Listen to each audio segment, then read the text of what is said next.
What's not to love about lentil soup? It's easy to make, affordable, and it gives you a great source of plant-based protein. I'm going to show you one of my favorite recipes, lentil soup. So to make our lentil soup, I'm not even going to use any oil in there. I'm just going to layer up our vegetables. I've got 1 cup of chopped carrot. This mystery vegetable is actually seaweed. It's a teaspoon of chopped kombu. It's a dried sea vegetable that was reconstituted with a little water, and I soaked it and then chopped it up. I'm putting some butternut squash in there, also about a cup. I have a couple of bay leaves. A teaspoon of dried herbs. It was 1/2 teaspoon of dried basil and 1/2 teaspoon of dried oregano. About a 1/2 cup of chopped celery. And then this is about 1 cup of chopped scallions, or you can use chopped onion. So once you've put all your vegetables in there, you can go ahead and add your beans. This is about 1.5 cups of lentils that were soaked in some water for just an hour or 2. You really don't need to soak lentils. I just do it for extra digestibility. But you can just rinse them, that's fine too. And then put your drained lentils on top.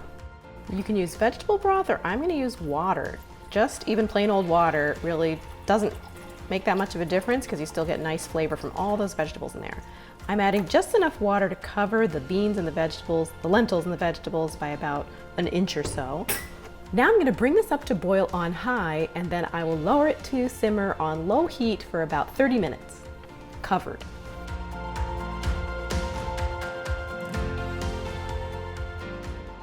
By the way, what I have back here is some soaking anasazi beans. It's a southwestern bean, so I almost always have some kind of bean soaking. So this has been cooking about 25 minutes. You can see that it's really, well, you can't see anything. So you can see this is cooking along nicely. I'm gonna add some zucchini. I've got a generous cup, almost 1.5 cups of chopped zucchini. I'm gonna add that and cook it for about 5 more minutes. And if you like your soup thicker like this, you can keep it that consistency, or you can add a touch more water or vegetable broth if you want to thin it out a little more. Another option is that you can put an immersion blender and partly blend this soup if you want a little creaminess to it. For seasoning, you can add a little touch of vinegar, either balsamic vinegar or apple cider vinegar. I'm going to add a little bit of one of my favorite kinds of sea salt, the Redmond brand sea salt. Love this salt. It's just a really nice one, very mineral rich. So I'll put a link to that down below. And I'm just going to add a little light touch. I'm adding about 1 teaspoon or so. That's not that much for this huge batch of soup. And if you like, you can add some cracked black pepper. And you can keep this oil-free, or when you're serving it, if you want to add a little drizzle of olive oil, you can feel free to do that.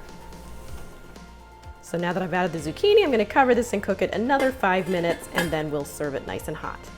So I hope you enjoyed learning how to make a lentil soup. Wasn't that easy? I told ya. If you enjoyed this video, please give it a thumbs up. And if it's your first time stopping by, I hope you'll subscribe for new videos that I release every Wednesday. Thanks for watching.